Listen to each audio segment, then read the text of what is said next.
J'ai commencé la photo par passion pour la photo et pour les voitures. Et j'ai eu la chance de commencer directement dans ce secteur-là en étant assistant de photographe spécialisé en automobile. Et c'est vrai que la voiture est passionnante déjà parce que c'est un objet qui fait rêver.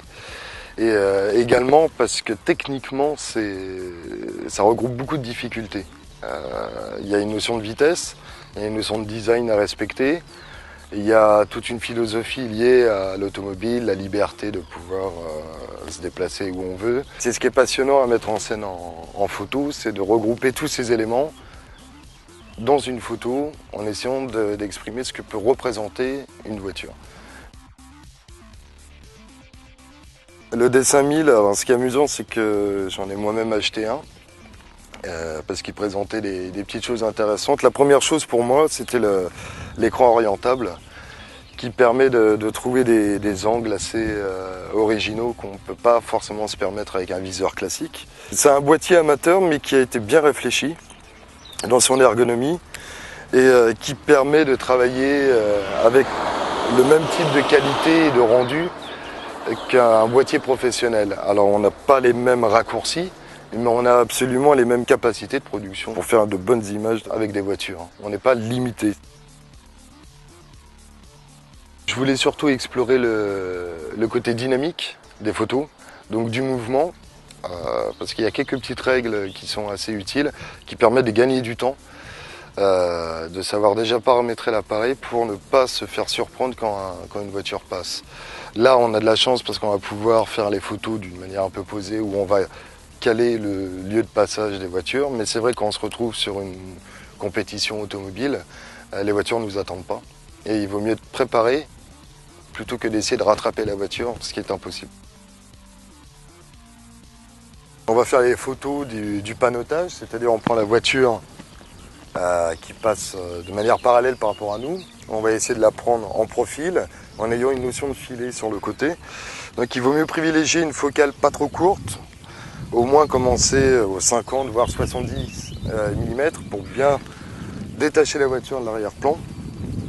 Moi je me suis mis en mode S pour avoir une vitesse aux alentours du 1/60e de seconde. Sur mes collimateurs autofocus, j'ai pris celui du centre pour centrer mon sujet. J'ai également choisi le mode continu pour l'autofocus. Balance et blanc en auto. Sensibilité ISO, je l'ai mise au minimum. À 200 ISO afin de conserver une vitesse assez basse pour justement rester au 60e de seconde. Et sur une voiture, il faut trouver un point de repère pour faire son suivi. Ça peut être la jointure d'une portière ou l'avant d'une jante. Comme ça, on a toujours son même point de suivi et on est sûr de ne pas se décaler et d'être bien synchro dans son déplacement. Un petit conseil aussi qui fonctionne, c'est essayer de caler la vitesse sur la vitesse de la voiture. Si une voiture se déplace à 60 km/h, on va pouvoir la figer au 1/60e de seconde par exemple.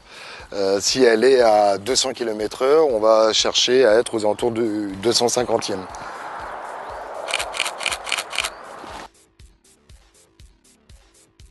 Si on veut donner encore plus de dynamisme à la photo, c'est intéressant de shooter de manière débulée, c'est-à-dire au lieu d'être à l'horizon, c'est de légèrement pencher l'appareil, comme ça la voiture va être ascendante dans l'image et encore plus agressive.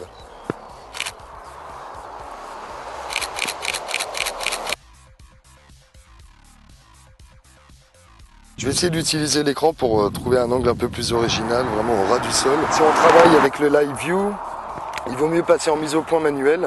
Comme on a au grand angle, c'est pas très gênant, on ferme bien son diaphragme. Parce que le fait de viser avec un live view ralentit notablement l'autofocus. Et il vaut mieux privilégier dans ce cas-là un mode rafale, se mettre en mode manuel, et comme ça on a une priorité au déclenchement. On va essayer de figer un mouvement. Alors ça peut avoir un intérêt quand la voiture est en appui, en sortie de virage par exemple, ou dans tout ce qui est type rallye.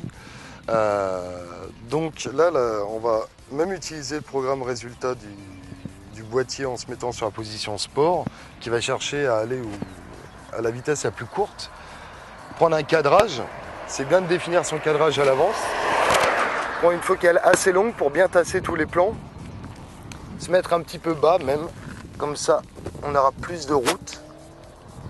J'attends la voiture, elle attaque son virage et voilà. Un autre petit conseil quand on fait des photos de voiture, surtout si c'est avec des pilotes, il vaut mieux pas se mettre dans ma position, c'est-à-dire en sortie de virage.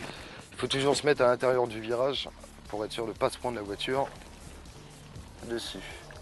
Voilà, la voiture arrive, je la cadre, je cherche.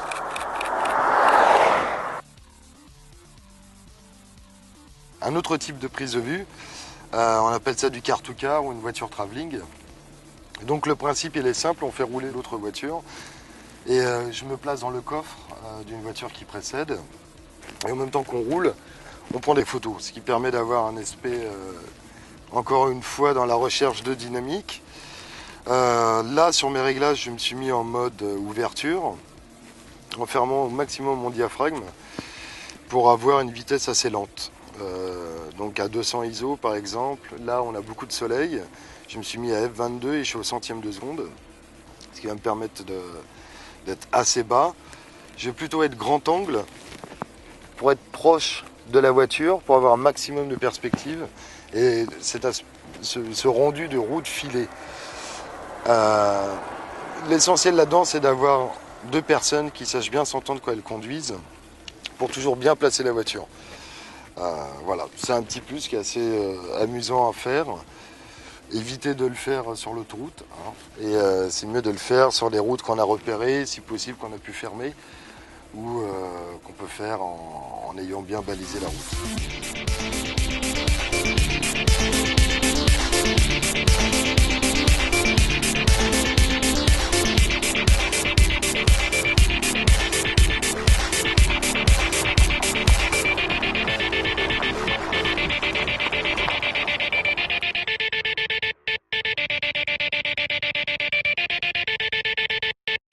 La première chose pour moi, c'était l'écran orientable qui permet de trouver des angles assez originaux qu'on ne peut pas forcément se permettre avec un viseur classique. C'est un boîtier amateur mais qui a été bien réfléchi dans son ergonomie et qui permet de travailler avec le même type de qualité et de rendu qu'un boîtier professionnel. Alors on n'a pas les mêmes raccourcis, mais on a absolument les mêmes capacités de production pour faire de bonnes images avec des voitures. On n'est pas limité.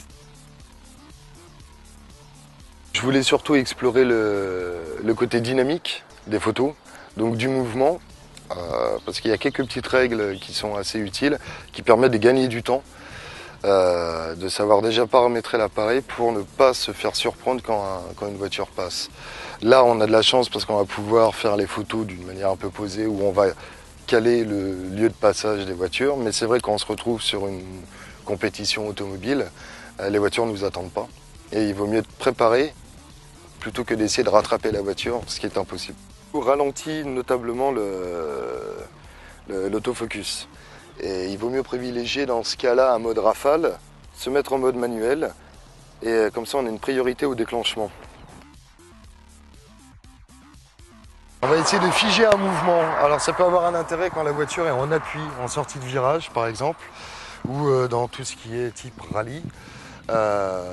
Donc là, on va même utiliser le programme résultat du boîtier en se mettant sur la position sport, qui va chercher à aller à la vitesse la plus courte.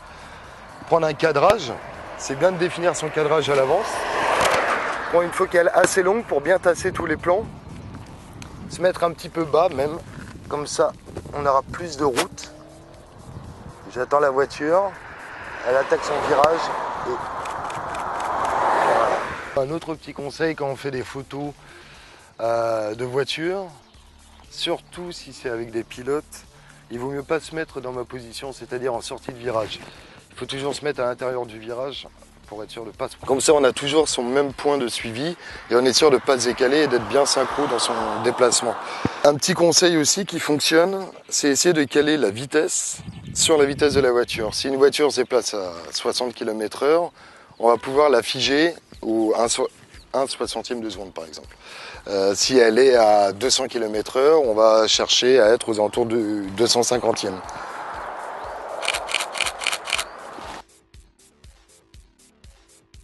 Si on veut donner encore plus de dynamisme à la photo, c'est intéressant de shooter de manière débulée, c'est-à-dire au lieu d'être à l'horizon, c'est de légèrement pencher l'appareil, comme ça la voiture va être ascendante dans l'image et encore plus agressive.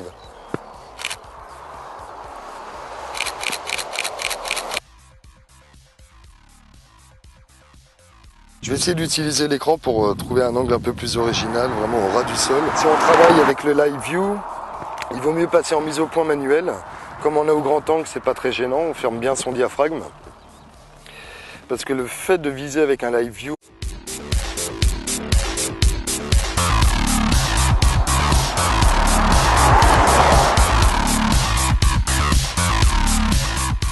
j'ai commencé la photo par passion pour la photo et pour les voitures. Et j'ai eu la chance de commencer directement dans ce secteur-là en étant assistant de photographe spécialisé en automobile. Et c'est vrai que la voiture est passionnante déjà parce que c'est un objet qui fait rêver. Et également parce que techniquement, ça regroupe beaucoup de difficultés. Il y a une notion de vitesse, il y a une notion de design à respecter. Il y a toute une philosophie liée à l'automobile, la liberté de pouvoir se déplacer où on veut. C'est ce qui est passionnant à mettre en scène en photo, c'est de regrouper tous ces éléments dans une photo en essayant d'exprimer ce que peut représenter une voiture. Le D5000, alors ce qui est amusant, c'est que j'en ai moi-même acheté un parce qu'il présentait des petites choses intéressantes.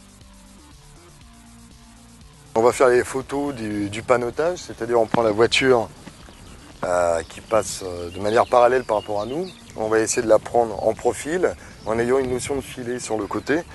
Donc il vaut mieux privilégier une focale pas trop courte, au moins commencer aux 50 voire 70 mm pour bien détacher la voiture de l'arrière-plan. Moi je me suis mis en mode S pour avoir une vitesse aux alentours du 1/60e de seconde. Sur mes collimateurs autofocus, j'ai pris celui du centre pour centrer mon sujet. J'ai également choisi le mode continu pour l'autofocus. Balance et blanc en auto. Sensibilité ISO, je l'ai mise au minimum. À 200 ISO afin de conserver une vitesse assez basse pour justement rester au 60e de seconde. Et sur une voiture, il faut trouver un point de repère pour faire son suivi. Ça peut être la jointure d'une portière ou l'avant d'une jante.